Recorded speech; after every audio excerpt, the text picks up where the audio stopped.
Allez les amis, c'est parti, analyse des sujets qui sont tombés en spé physique chimie, centre étranger, lundi 13 mars 2023. Voilà les nouveaux sujets, ils viennent de sortir, on me les a envoyés. Merci à tous ceux qui m'ont envoyé les sujets sur Instagram. Là c'est vraiment en plus tout à fait lisible et en plus de ça j'ai même l'annexe. Voilà. Donc comme j'avais fait en 2022 exactement de la même façon, je ne connais pas le sujet, je vais le découvrir en même temps que toi. J'ai juste vu rapidement deux trois petites choses en copiant les pages sur OpenBoard, mais je n'ai pas lu encore, donc je ne sais pas à quoi ça ressemble. J'ai juste vu rapidement qu'il y avait trois exercices. En regardant l'annexe, bon bah j'ai vu qu'il y avait de la méca céleste, évidemment, on reconnaît. Ça, je ne sais pas encore comment on va l'exploiter. Luminosité relative, bon c'est pareil, une histoire de périodicité probablement. Donc on va découvrir ensemble ces exercices. Donc il y a trois exercices a priori, j'ai vu ça aussi, exercice 1, exercice 2, tac, j'ai vu passer les trucs tout à l'heure, et exercice 3, de toute façon c'est rapide, il y a 12 pages, et sur les 12 pages effectivement tu as l'exercice 1 qui bouffe jusqu'à la 7ème page, c'est le gros exo de chimie vraisemblablement, parce que j'ai vu qu'il n'y avait que de la chimie. Exercice 2, donc recherche d'une autre terre, bah, lui ça va être clairement de la méca céleste, ouais on reconnaît la méca céleste. Exercice 3, four à céramique, ça c'est contexte thermodynamique, transfert thermique, ok, de toute façon on voit les formules et tout, c'est clair, ça c'est de la thermo. Donc la thermo est tombée les amis, ne considérez pas que la thermo passe aux oubliettes, pas du tout. Allez, let's go, on démarre, donc on découvre ensemble et j'ai hâte de découvrir parce que franchement je te dis, j'ai pas regardé et j'ai hâte de voir un peu le type de questions qu'il va y avoir. Contrôle de la qualité d'un biberon. Chez le nourrisson, les ions nitrate NO3- sont incriminés dans la survenue de la méthémoglobinémie. Qu'est-ce que c'est que ce mot? Je ne connais pas ce mot, première fois que je lis ça de ma vie. Maladie bleue, et je l'ai dit assez facilement, hein, méthémoglobinémie. Bon, on s'en fout de toute façon. Le tout c'est de se dire, ok, on va avoir une histoire de concentration en ions nitrate, et probablement qu'on va avoir du titrage autour de tout ça. Donc là, c'est facile, l'élève a déjà surligné les informations importantes, donc on peut aller vite. Concentration maximale, d'après l'OMS, pas plus de 50 mg par litre d'ion nitrate, NO3-.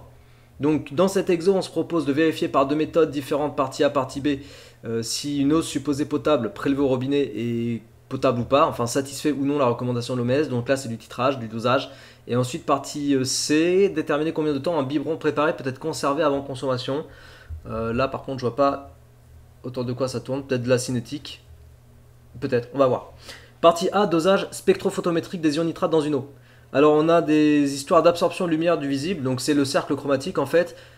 Voilà les informations que tu veux utiliser. Souvent ça c'est utilisé quand tu dois parler autour de l'histoire de la couleur observée. La couleur observée qui est la couleur complémentaire en fait, parce que la couleur observée c'est le complémentaire de la couleur absorbée. Ok, ce que tu observes comme couleur quand une solution en fait émet des radiations, ce que tu observes comme couleur, c'est le complémentaire des radiations absorbées. Ok, c'est comme ça qu'il faut comprendre le truc. Donc là, en fait, on t'a pas donné le cercle chromatique, apparemment, on te donne un tableau. Donc probablement qu'on va te demander de travailler autour du choix d'une longueur d'onde ou de justifier une couleur ou quelque chose comme ça.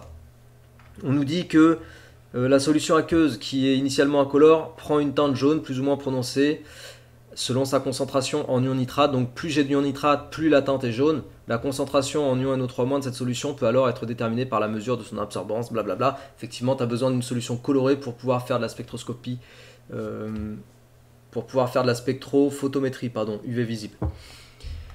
Donc si la solution est jaune, ça veut dire qu'on absorbe majoritairement, a priori, hein, si tu observes du jaune, ça veut dire que la couleur complémentaire, tu es là-dedans, tu es là-dedans, en fait, tu es dans le jaune ici, parce que tu as jaune-vert, là tu as jaune. Et ça veut dire que la longueur d'onde, enfin ça veut dire que tu absorbes majoritairement dans le bleu. Donc si tu absorbes majoritairement dans le bleu, ça veut dire que probablement on va devoir travailler avec une longueur d'onde entre 400 et 424. Je pense qu'il va y avoir une question autour de ça à mon avis. Soit de justifier la teinte, soit de justifier la longueur d'onde. Obtention d'une courbe d'étalonnage. Bon, a priori, ça pareil, c'est du classique, on te dit qu'on prépare les solutions étalons, on va essayer d'aller vite, hein. Je fais pas la résolution sur cette vidéo, je vais pas écrire et tout, on va juste commenter ensemble et je vais donner mes impressions sur les types de questions. Donc on a le volume de 250 ml de l'eau étudiée, on a l'absorbance mesurée, il y a peut-être une dilution, je sais pas, je pense pas. Bon, il faudra vérifier s'il y a une dilution, de toute façon ça après c'est quand on va dans le détail, on s'y intéresse. Spectrophotomètre utilisé lors de ce dosage peut fonctionner avec des radiations monochromatiques de longueur d'onde 440, 510, 580, 640. Ok, si on te propose plusieurs longueurs d'onde de travail, il va falloir choisir la longueur d'onde de travail. Question 1, indiquer la longueur d'onde la plus adaptée pour réaliser ce dosage. Tu vois, en fait, de bien lire l'énoncé, ça te permet carrément d'anticiper les questions. En fait, je ne suis pas surpris par la question 1. Parce que j'ai lu ça, et parce qu'on m'a parlé de couleurs, et parce que j'ai vu le tableau avec les couleurs absorbées et couleurs complémentaires. Donc c'est ce que je t'ai dit tout à l'heure. Hein. Le fait de savoir que la teinte est jaune, ça veut dire que tu absorbes majoritairement dans le bleu, et ça veut dire que du coup, tu absorbes majoritairement, on l'avait dit, entre 424 et 491. Donc tu prends la longueur d'onde qui est compris là-dedans, 440. Utiliser la figure 1 pour déterminer la concentration en masse. Bon, bah, on reprend l'absorbance, on se projette sur la droite d'étalonnage et on va lire la concentration en masse qui correspond. Tout ça, c'est classique. On désigne par UT1 l'incertitude type sur la valeur de T1. Pour cette détermination, on estime que l'incertitude type, c'est de l'ordre de 15%. Non, l'incertitude relative de l'ordre de 15%. Ok. Écrire en conservant un seul chiffre significatif. Ils sont cool. Le résultat de la mesure, bon, donc là, question 3, faut appliquer en fait ce que tu sais faire. Faut prendre la formule, faut dire que c'est de l'ordre de 15%, donc 0,15. Faut isoler UT1 et puis après, tu te sers de UT1 pour écrire le résultat de la concentration en ion nitrate. Donc T1 égale machin, ce que tu as déterminé à la question 2, plus ou moins l'incertitude que tu as déterminée grâce à cette formule. Ok, bon, les 3 premières questions, franchement, de la partie A, pour l'instant, je vois pas de difficulté, les amis. Juste pour l'histoire de la couleur, non, la longueur d'onde de travail en fait pour le spectrophotomètre, ça prend bien soin à chaque fois de faire la distinction entre couleur absorbée et couleur complémentaire. Attention, ne te trompe pas là-dessus. L'erreur classique serait été de dire, par exemple ici je pense à ça, je te le dis, de dire ah bah du coup la solution a une teinte jaune, je vais chercher jaune en couleur absorbée, faut travailler avec la longueur d'onde compris entre 575 et 585. Et du coup, je choisis 580. Tu vois, ça, ce serait complètement faux. Parce que là, tu réfléchis pas et tu raisonnes pas physiquement sur la situation quand tu dis ça. Donc, attention au sens physique de ce qu'on raconte. Si on fait gaffe, il y a moyen de prendre des points. Si on fait pas gaffe, il y a moyen de perdre des points. Partie B, dosage par titrage conductimétrique des ions nitrates dans de l'eau étudiée. Donc, dosage par titrage conductimétrique. On va avoir une réaction. Il nous donne l'équation de réaction apparemment. Voilà l'équation de réaction. Donc, les NO3-, donc les ions nitrates sont là. On les titre avec du Fe2+. On a du NO, du Fe3+. Ok. Attention. Attention ici. T'as vu ce que je vois ou pas? Ou t'as pas vu ce que je vois? Il y a des coefficients stoichiométriques. Combien de fois je t'ai parlé dans plein de vidéos sur ma chaîne et tellement d'élèves en fait à qui j'en ai parlé sur des équations de titrage. Si jamais il y a des coefficients stoichiométriques pour les réactifs titrants ou titrés, attention à la relation que tu vas écrire à l'équivalence. Les coefficients stoichiométriques sont à prendre en compte. Sinon, ce que tu racontes, bah, ce sera faux. Ah, elle est là, la réaction support de titrage. Ah non, attends. Il y a 2 étapes. Étape 1, on prélève un volume de l'eau étudiée dans la partie A. On fait réagir ce volume avec une solution acidifiée contenant Fe2+. On a ça de quantité de matière de Fe2+. Ok, l'équation de la réaction est la suivante. Donc ça, c'est pas le titrage. Ça produit des ions. C'est une réaction totale, apparemment. On note NF3+ excès, la quantité de matière Fe3+ encore présente à l'état final de la réaction 1. Donc probablement qu'on fait réagir intégralement ici parce que flèche simple, tout ça, ça me désigne une réaction totale. On est bien d'accord. A priori. Étape 2, la quantité de matière NF3+, NF2+ en excès est déterminée à l'aide d'un titrage. Oui, ok, ça c'est classique. Est déterminée à l'aide d'un titrage par les ions dichromates. Ok, d'accord, je comprends. En fait, le titrage, c'est pour savoir combien il te reste d'ions Fe2+ en excès. Et grâce à ça, tu pourras savoir combien, vaut le Xmax de l'équation 1. Et grâce à ça, tu peux aller déterminer le NO3-. Ça me rappelle fortement l'exercice, c'est un gros exercice avec de l'acide éthanoïque qui n'avait pas réagi. Comment il s'appelle cet exercice? Je crois que c'est un bac 2022. Mince. Je sais pas si c'était pas l'acide méthanoïque. Non, c'est pas ça. Ah, si je retrouve, je mettrai en commentaire. Ça me rappelle fortement un exercice où on utilisait un titrage pour savoir quelle quantité il restait du réactif qui n'a pas réagi pour ensuite déterminer le Xmax. C'est très très similaire. Donc en gros, ça, les ions dichromates, c'est ton réactif titrant, le Fe2+, c'est ton réactif titré, et de toute façon, là encore, même chose, même punition, on a des coefficients stoichiométriques, si tu les prends pas en compte, pour le coup, tout ce que tu racontes à l'équivalence, c'est faux. Et ça, je te l'ai rappelé plein de fois dans mes vidéos. Coefficients stoichiométriques, réaction de titrage, tu prends en compte, si tu prends pas en compte, c'est mort. Donc, on a tout de suite identifié qu'on a des coefficients stoichiométriques, attention à ça les amis, je répète, j'insiste, pense bien à ma tête et à moi qui te dis ça dans ta tête quand tu vas faire un titrage au moment du bac. Attention aux coefficients stoichiométriques, ce sera le truc le plus important depuis le début de la vidéo.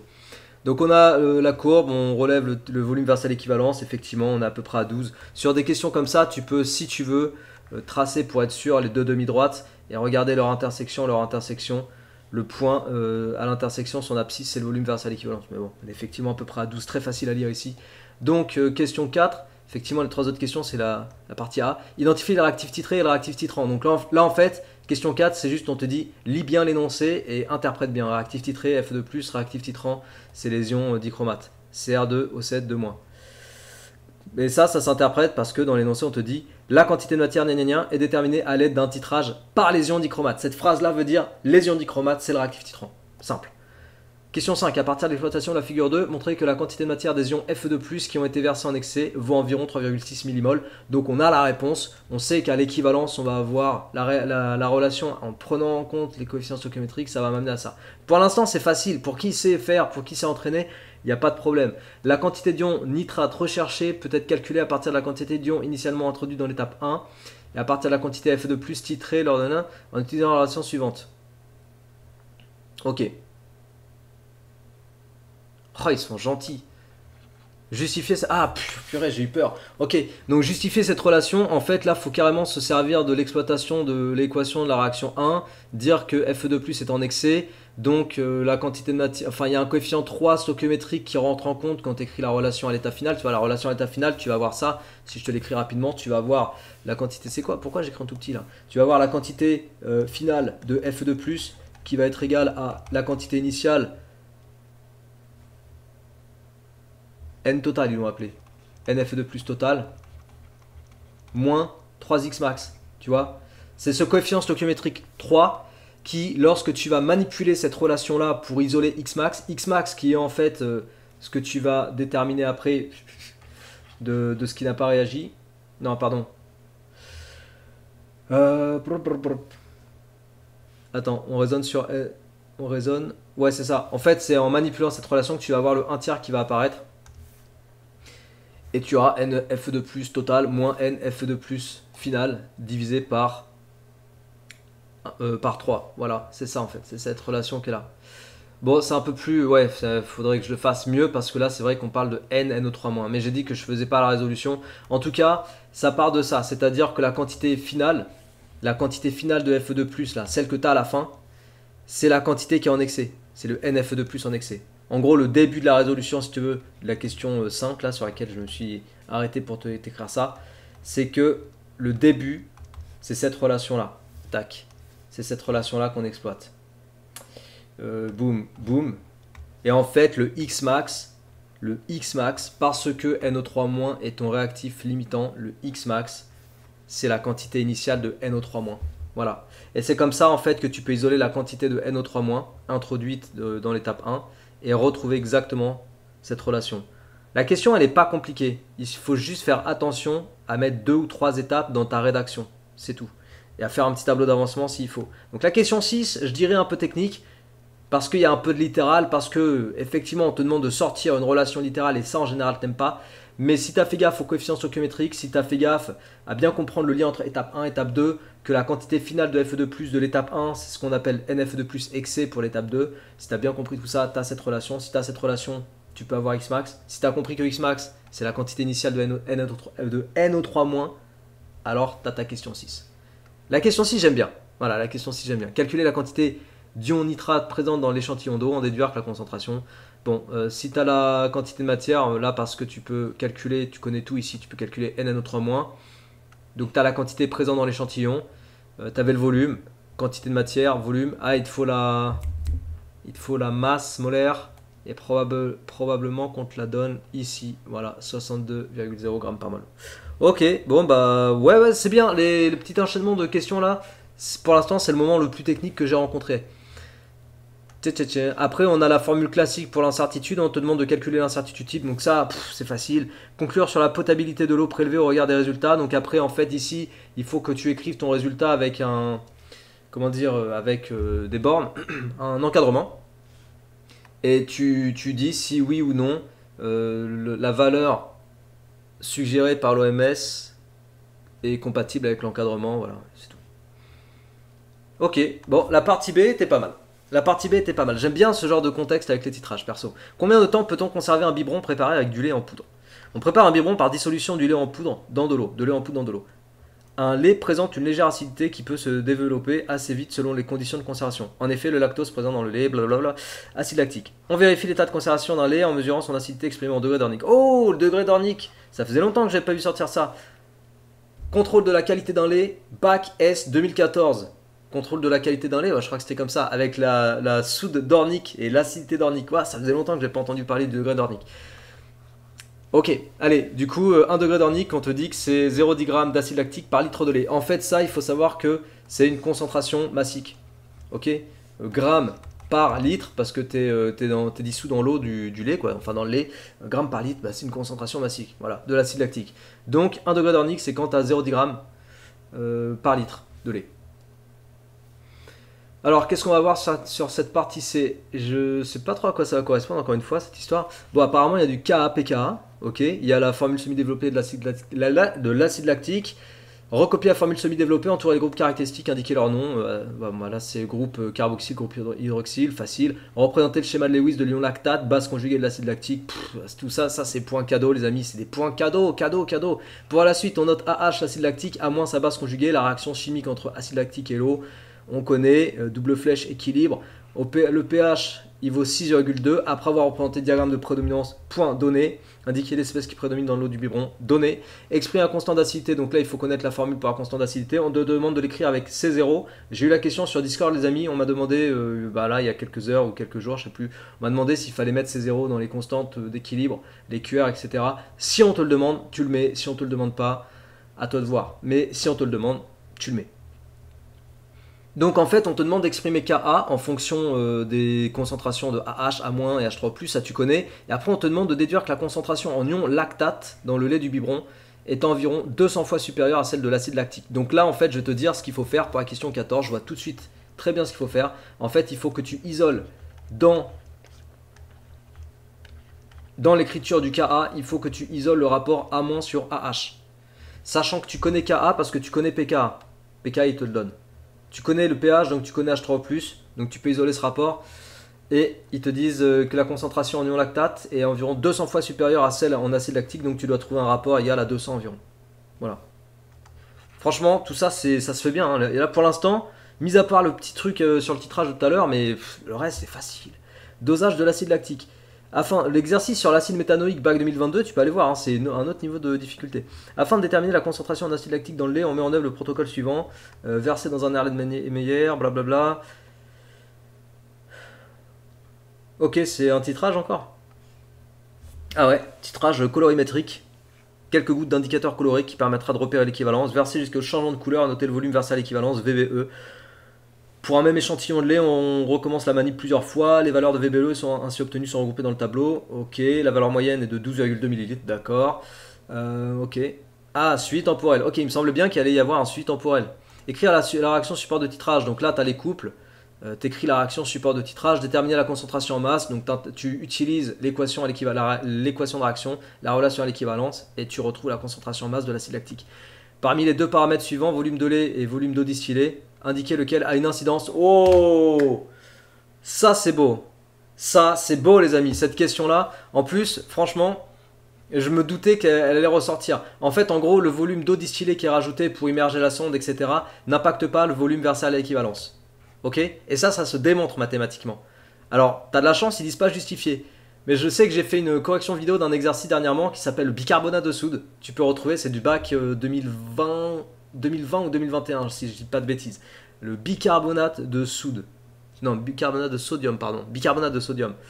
C'est poudre alimentaire qu'il faut trouver la teneur massique, etc. Bref, il y a une question. C'est même la question 1-4, je peux te dire. Si ma mémoire est exacte, si mon souvenir est exact, la question te demande de justifier que le volume versé, le volume d'eau distillée rajouté, ne modifie pas le volume versé à l'équivalence. Et ça, il y a une façon mathématique de le montrer, c'est trop beau. Donc question 17, franchement, si tu sais faire des maths, c'est beau. Suivi temporel de la concentration, j'aime beaucoup la question 17. Suivi temporel de la concentration en acide lactique dans plusieurs échantillons. Des tests ont été effectués sur 3 échantillons provenant du lait d'un biberon classique, préparé par dissolution de lait en poudre dans de l'eau. Ces échantillons ont ensuite été stocké pendant plusieurs jours aux températures suivantes. Échantillon 1 5 degrés, 20 degrés 2, échantillon 3 30 degrés. Ok. Et qu'est-ce qu'on observe? Concentration en acide lactique. D'accord. Courbe A, B, C. Ah, Ok, bon là on va te demander de dire à quel échantillon correspond chaque courbe, je suppose, à l'aide du graphe de la figure 3, déterminé au bout de combien de temps. Non, c'est pas ça. What? Ah ouais, ok. À l'aide du graphe de la figure 3, déterminé au bout de combien de temps les échantillons 2 et 3 ne sont plus considérés comme étant des laits frais. Excellent.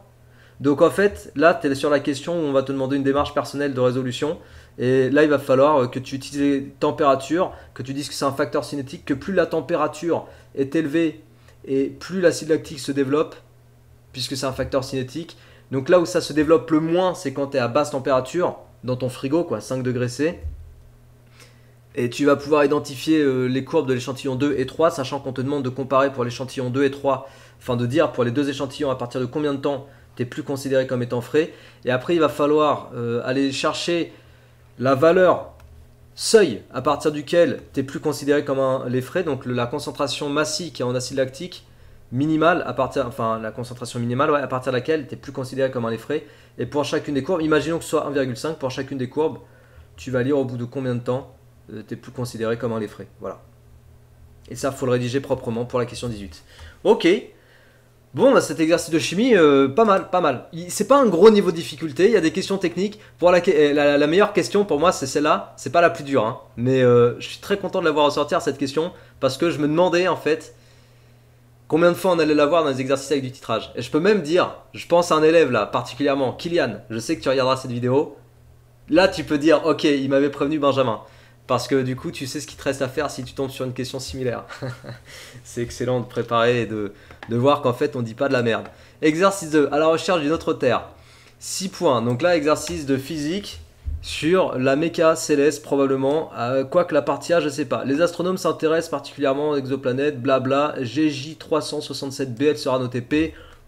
Parce que GJ367b, pouah. Je préfère noter ça P, ouais. Elle est en orbite autour de l'étoile GJ367 qui sera notée E.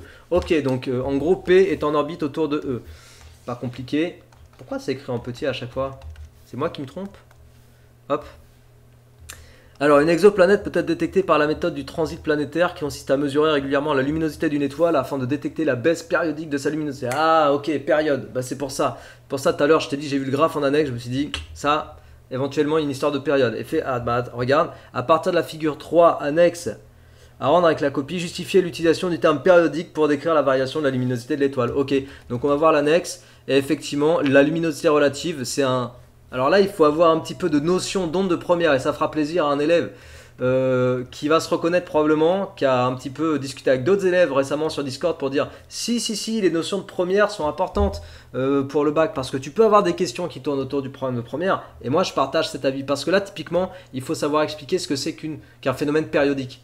Et on n'en parle pas trop en fait dans le programme de terminale, tu vois. On parle pas trop de phénomènes périodiques, on n'analyse pas les ondes sous cet angle-là. On le fait plutôt en première. Et ben là, il faut savoir dire avec un graphe comme ça sous les yeux qu'on a une répétition à intervalles de temps réguliers d'un même phénomène ondulatoire et que de ce point de vue-là, on a bien un phénomène périodique. Voilà, et on va pouvoir relever la période. Donc c'est rien, hein, tu vois, c'est juste une petite phrase, une petite question. Mais des petites questions, plus des petites questions, plus... c'est ça qui fait le vin en fait. Tu vois ce que je veux dire? C'est ça qui fait le vin. Parce que chaque chose, tu sais y répondre. Et tu sais répondre à chaque chose. Parce que chaque chose te parle. Et chaque chose te parle. Parce que tu te souviens du problème de première. Parce que tu n'étais pas absent dans ta tête quand le prof parlait en première. Et que tu as fait ton boulot en première. Et que tu as fait ton boulot en terminale. Etc. Donc ceux qui visent le vin, évidemment, il faut tout maîtriser. Et je sais que, enfin d'après ce que je vois sur Discord, qu'il y a beaucoup d'élèves qui visent le vin. Et les gars, et les gens, et les filles, force à vous. Parce que c'est accessible. Ok, donc question 1 c'est fait, et à partir de la figure 3, déterminer la valeur de la période, donc il suffit, ah oui, donc sur une question comme ça, en indiquant la méthode employée, là on te demande clairement en indiquant la méthode employée, ça veut dire qu'on attend, et ils te disent le plus précisément possible, on peut pas être plus clair, donc sur des histoires comme ça, tu ne te contentes certainement pas de prendre une période, parce que ça, c'est pas précis, ok? Tu dis, ok là j'ai une période, j'en ai 2, 3, 4, 5, 6, 7, 8, 9, 10, 11, 12, 13, 14, donc là tu peux prendre entre ici et ici 14 périodes. Tu regardes 14T, pardon, à combien ça correspond en heures, parce qu'on est en heures, tu regardes bien les abscisses. Et après, tu divises le nombre que tu auras obtenu par 14 et tu auras la valeur de la période en heures. Point donné tout ça. Partie A, c'est donné. Partie B, mouvement de l'exoplanète GJ367b. Il me fait triper son nom. Donc c'est la planète P. Sans souci d'échelle, représenter la force gravitationnelle exercée par l'étoile sur l'exoplanète. Ok, donc ça on sait faire, c'est le graphe là, enfin le schéma en annexe, pas de problème. Écrire l'expression vectorielle de cette force dans l'ampère de Freinet en fonction, donc là il faut écrire l'expression vectorielle, donc on veut des vecteurs. Énoncer la deuxième loi de Kepler, ça c'est une question de cours. Donc pour énoncer la deuxième loi de Kepler, je te conseille de faire un schéma, si tu as un truc à faire comme ça, fais un schéma. Fais un schéma pour énoncer la deuxième loi de Kepler, ne le mets pas avec juste des mots. C'est mon avis, c'est mon conseil. Complétez la figure 4 afin d'illustrer cette loi et justifier que le mouvement de l'exoplanète est uniforme. Ok, question classique, ça, cette question-là, je pense que tu peux retrouver sur ma chaîne un exercice qui s'appelle Le monde selon Hubble. C'est un sujet bac 2014, si je dis pas de conneries, tu retrouveras ça dans la playlist Mécanique Céleste, dans lequel tu as une question, si ma mémoire est bonne, qui est exactement ça, d'utiliser la deuxième loi de Kepler dans le cas d'un mouvement circulaire pour prouver qu'un mouvement circulaire est uniforme. Donc si tu sais pas faire, go, playlist Méca Céleste, mécanique dans un champ de gravitation, je sais plus comment je l'ai appelé, et cherche l'exercice qui s'intitule le monde selon Hubble, je crois. C'est un sujet bac 2014. Appliquer la deuxième loi de Newton à l'exoplanète, démontrer que la vitesse de l'exoplanète sur son orbite, bon ça, classique. Donner l'expression de la période de révolution de l'exoplanète, pareil, classique, en déduire l'égalité suivante, tout ça c'est classique les amis. En admettant que t égale 7,7 heures, brap, là je peux vérifier la réponse à la question 2 de tout à l'heure. À la question 2 de la partie A, parce que là j'ai la période. Normalement la période elle est équivalente, ah peut-être pas, je te dis peut-être des bêtises. Parce que la période ici, est-ce que c'est la période de l'étoile du coup? Parce que j'ai même pas analysé les figures en fait. Variation de la luminosité d'une étoile pour 3 transits consécutifs. Ah, je suis peut-être allé un petit peu vite du coup. Ok, 3 transits consécutifs, pardon. Fallait peut-être lire. J'ai peut-être dit des conneries ici. J'ai peut-être dit des conneries parce que du coup j'ai pas lu. J'essaie d'aller vite hein, parce qu'il y a beaucoup de gens qui attendent cette vidéo d'une part, et d'autre part, comme je t'ai dit, j'ai pas du tout lu le sujet. Et du coup, je veux pas perdre trop de temps non plus à tout lire. Donc, je sais pas ce qu'ils disent exactement, mais en gros, tu as compris. Pour la période, il faut absolument que tu prennes la répétition d'un cycle. Alors, si le cycle, c'est 3 transits, je ne sais pas. Variation de la luminosité de l'étoile lors d'un transit. Pour 3 transits consécutifs. Boop, boop, boop. Ok, le transit, en fait, c'est de là à là. Non, mais ça devait bien être ça, en fait. Parce que la luminosité... Ouais, d'accord, je comprends. En fait, la luminosité de l'étoile... L'exoplanète, elle est représentée par les petits points gris. L'étoile, donc, elle est derrière. La luminosité de l'étoile diminue sur tout le transit de la planète qui est devant. Donc, en fait, chaque fois que tu fais un transit, ça veut dire... Chaque fois que tu as une baisse de luminosité, c'est que tu as l'étoile... tu as la planète qui passe devant. Donc, en gros, là, tu as la planète qui passe devant l'étoile. Et là, tu as à nouveau la planète qui passe devant l'étoile. Donc effectivement, entre deux pics, c'est un cycle, c'est une période. Ouais, c'est bon. Normalement, on n'avait pas dit de la merde. Donc tout va bien. Tout va bien. Et de toute façon, tu es censé retrouver le 7,7 heures. Ça doit être compatible avec la question 2. Je pense que tout ça, c'est cohérent. Concernant l'exoplanète GJ367b en décembre 2021, un magazine scientifique titre « Une planète de fer a été découverte ». Wow.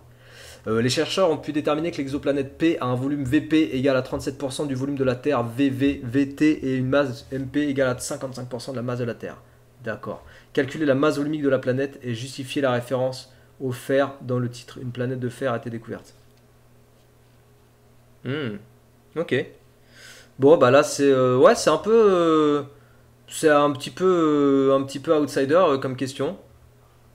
On rencontre pas souvent ça dans les exos. C'est marrant. Volume d'une sphère. Ok.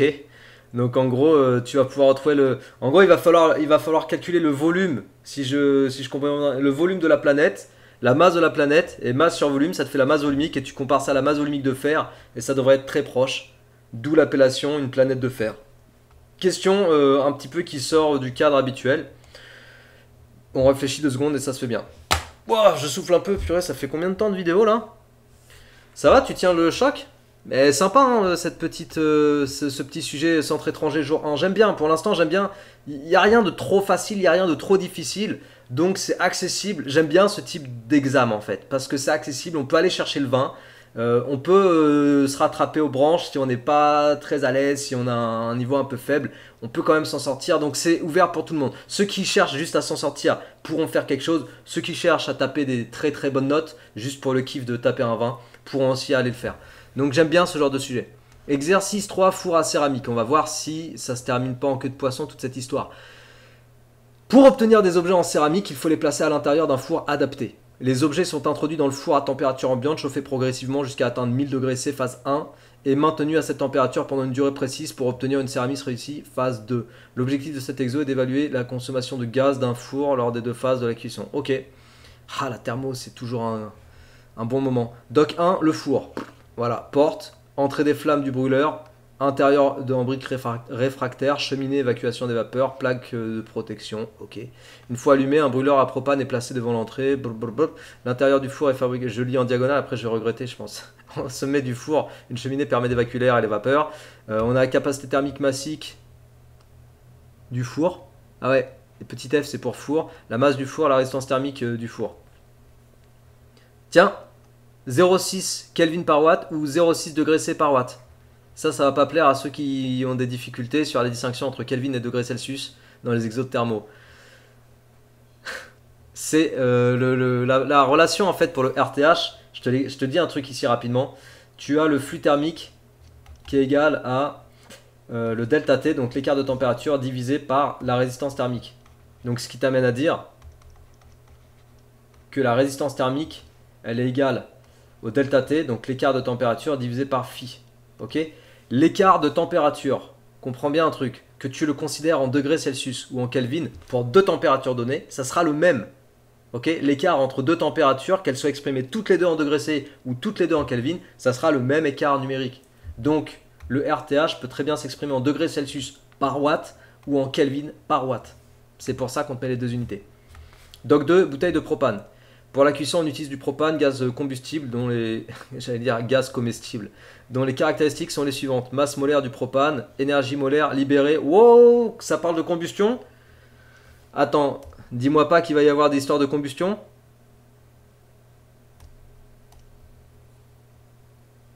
Un peu. Et je vois pas qu'on te demande l'énergie, la réaction. Non, on te demande pas de la réaction de combustion. Parce qu'il y a un exercice, l'exercice s'appelle tour énergétique. Je sais plus, bac 2021 ou 2020 ou 2022, je sais plus. Et tour énergétique, pas 2022, je crois pas. Tour énergétique, t'as une histoire de réaction de combustion. C'était marrant. Ok, donc on a l'énergie molaire libérée lors de la combustion. Donc ça, en fait, kilojoules par mol, ça veut dire que si tu brûles une mol de propane, tu libères ça en joules. Donc après, c'est proportionnel. Si tu brûles 2 mols, tu fais 2 fois ça, 3 mols, 3 fois ça, etc. Donc si tu veux l'énergie libérée par la combustion de n mol, tu fais n fois l'énergie... je sais pas comment ils l'ont noté. Je sais pas c'est quoi en indice. Ok, on a la formule du delta U, tu connais, débit massique. Ah, on a une histoire de débit massique. C'est la masse de gaz en grammes cédée par la bouteille en une heure. La résistance thermique est reliée par la relation. Bon, on a tous les trucs habituels. Elles sont où les questions là? Partie A. Durée de la mise en température du four. Calculer la variation d'énergie interne du four lorsque sa température passe de θi à θf. On a tout ce qu'il faut, on calcule, on donne la réponse pour delta U. Tout va bien. Appliquer le premier principe de la thermo et en déduire la valeur de la quantité d'énergie reçue par le système par transfert thermique. Donc là, en fait, il faut écrire correctement ton premier principe pour que les choses soient propres avec le delta U justifié. Pour passer de delta E à delta U, l'énergie apportée c'est Q, et ça nous permet de dire que Q égale delta U. Du coup, on sait quelle énergie il faut apporter au système par transfert thermique. Lors de la phase de chauffe, la combustion du gaz dégage une quantité de chaleur QA supérieure à Q, car 33% de la quantité QA est perdue. Donc en fait là, on a une perte de 33%. C'est-à-dire que ce que la bouteille de gaz, ce que le propane apporte, c'est supérieur à ce que tu récupères réellement ici. En gros, tu as QA égale 1,33 pardon, fois Q. C'est ça? 33% de la quantité QA est perdue. Ou dit autrement, attends, non, je vais te le dire autrement. En gros, Q, c'est QA moins... Ouais, parce que du coup, en fait, c'est pas 1,33 du coup. C'est pas du tout 1,33. Q, c'est QA moins 33% de QA. Voilà, c'est ça. On a failli dire des bêtises. Donc Q, en fait, c'est moins 0,33, ça nous fait 0,67. Ok. Là, j'allais dire de la merde là avec le pourcentage. C'est marrant de découvrir les sujets en direct comme ça avec toi, mais du coup là, il n'y a pas de filtre, tu vois. Je dis comme ça me passe par la tête. Mais comme quoi, des fois, il faut se relire. Mais c'est bien, c'est bien. En fait, c'est bien de t'avoir marqué juste avant Q égale 1,33 fois QA. Tu sais pourquoi? Parce que déjà, bien j'avais marqué ça. J'avais marqué QA égale 1,33 fois Q. Tu sais pourquoi c'est bien? Parce que ça te montre que des fois, tu peux lire vite, aller vite, et en fait faire des bêtises, des sottises, des aberrations, et que des fois, il faut vraiment faire gaffe à ce que tu écris. Parce que si tu fais une faute là-dessus, probablement qu'après, on va te demander de retrouver QA. Voilà, c'est ça. Si tu fais une faute là-dessus, il n'y a aucun moyen pour que tu retrouves QA. Sachant que tu as calculé Q à la question d'avant. Donc, bon, le fait qu'ils te disent qu'il faut trouver 1 K 10 puissance 8 joules, ça fait que de toute façon, si tu t'es planté, tu vas vite voir que ton truc il est faux, quoi. Donc tu trouves la bonne relation. Il faut savoir exprimer des pourcentages, du coup, les amis. Ok. Alors, déduire des questions précédentes la valeur de la masse de gaz nécessaire. Donc ça, c'est ce que je te disais. En gros, tu as en fait la... On va écrire 2-3 petites choses, allez. En fait, QA, c'est égal à la quantité de matière de propane multipliée par l'énergie molaire pour le propane, qu'ils ont appelé E, je sais pas quoi. Donc si tu as QA, tu peux déterminer N, parce que l'énergie molaire, on la connaît. Tu peux faire N égale QA sur E. Et si tu as la quantité de matière de propane nécessaire à la combustion, tu peux déterminer la masse de gaz nécessaire.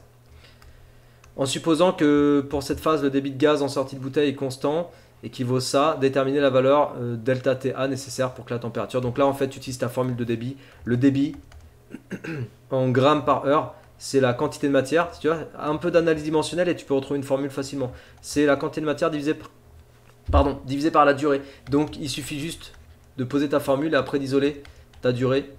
Et tu as delta T, la durée égale quantité de matière sur, enfin la masse, pardon, sur le débit. Tu as la masse avec la question d'avant. Tu as le débit, ils te l'ont donné ici, en grammes par heure. Donc ça veut dire que la masse, il faut qu'elle soit en grammes. Et tu récupères un résultat en heure. Ok, donc partie A, c'est pas dur, c'est pas facile, c'est normal. Pour moi, le partie A, c'est normal. Partie B, maintien en température, on a bientôt fini. Une fois la température de 1000 degrés atteinte, la combustion du propane est maintenue pour que le four reste à cette température de 1000 degrés C pendant la durée 20 minutes. Le lieu où se trouve le four demeure en permanence à température 20 degrés C. Donc là, on va faire du transfert thermique à travers une paroi. Citer les 3 modes de transfert thermique possibles du four vers le milieu extérieur. Donc conduction, convection, rayonnement. On ne te demande pas de les expliciter rapidement. Calculer la valeur du flux thermique entre le système et le milieu extérieur lorsque le four est à 1000 degrés Celsius. Tu appliques ta formule delta T sur RTH, tu as RTH, donc tout va bien. Le four est maintenu à cette température pendant delta T égale 20 minutes. Montrer que la valeur de l'énergie nécessaire pour maintenir constante la température du four est de 2,0 mégajoules. Donc tu as le flux à la question d'avant. Et le flux, c'est Q sur delta T B, du coup. Donc tu isoles Q et ça va te donner Q égale phi fois delta T B. Tu remplaces et tu vas retrouver ça. En déduire la valeur de la masse de gaz minimale qui doit être consommée pendant cette phase de maintien. Ok. Donc si tu as QB. Alors pareil, hein. Pareil. Normalement. Enfin, je dis pareil.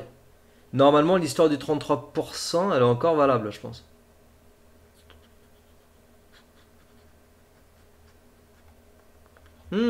Alors là, c'est ambigu. Il faudrait que j'y réfléchisse un petit peu plus attentivement. Est-ce que l'information sur les 33% est toujours valable ici? Là, il faudrait que j'y réfléchisse, que je reprenne le sujet à tête reposée. Mais en tout cas, on te demande après de savoir la masse minimale de gaz qui doit être consommée. Ah, d'accord, parce qu'il parle de masse minimale. Ok, donc au minimum, il faut fournir cette énergie. D'accord, donc t'as pas besoin de reprendre les 33% normalement. Ok. Ouais, donc là, ça se fait en fait en disant que l'énergie QB, en gros, ça va te permettre de retrouver la quantité de matière minimale. Si on considère que toute l'énergie de chauffe est transmise au four, la quantité de matière minimale de propane, et donc avec la quantité de matière minimale de propane, on a la masse minimale de propane. Comparaison des énergies, comparer la valeur de l'énergie QA nécessaire pour cette mise en température avec celle de QB nécessaire pour maintenir le four, en tirer une conclusion pratique dans la vie quotidienne lorsque l'on a plusieurs cuissons différentes à réaliser. Donc en gros, probablement qu'il faut beaucoup d'énergie pour monter en température. Ça veut dire que si tu montes en température, c'est pas juste pour faire la cuisson de ta tartine de beurre. Je sais pas si quelqu'un cuit une tartine de beurre ici, je dis n'importe quoi, purée. ta cuisson de ta tranche de pain. C'est pas juste pour chauffer ta tranche de pain, tu m'as compris? Si tu montes ton four en température, c'est pour cuire une pizza, ensuite pour faire un gâteau, pour mettre justement 3 pains, une baguette, tu fais tout quoi. Et une fois que tout ça c'est fait, après tu peux laisser ton four refroidir. Voilà les amis, je suis content d'avoir fait cette vidéo, elle est un peu longue, mais c'était pour te donner mon ressenti sur ce sujet centre étranger lundi 13 mars 2023, le premier sujet jour 1. Voilà, pour moi c'est un bon sujet qui permet de se tester, d'être vraiment évalué. C'est pas du tout un sujet piège, il n'y a rien de piégeux là-dedans, c'est du classique. Si tu t'es bien entraîné tout au long de l'année, normalement si tu as fait des bonnes révisions avant le bac, sur un sujet comme ça, tu peux sortir une bonne note. Si tu as des difficultés sur un sujet comme ça, tu peux quand même aller chercher le 10, c'est faisable, franchement c'est faisable, il y a des choses à faire, il y a des questions de cours, donc moi je souhaite à tout le monde de tomber sur des sujets comme ça. C'est un sujet que j'aime bien, voilà, sujet coup de cœur. Allez, on essaiera de faire la même vidéo demain, mardi 14 mars, avec le sujet jour 2 de physique-chimie. Et on essaiera de regarder un petit peu les difficultés du nouveau sujet. Donc j'espère que cette vidéo t'a plu, si c'est le cas, partage-la, diffuse-la, comme ça plein d'élèves vont pouvoir avoir mon avis sur ce sujet-là. Et puis bonne continuation dans les révisions, bonne motivation, à bientôt les amis, ciao.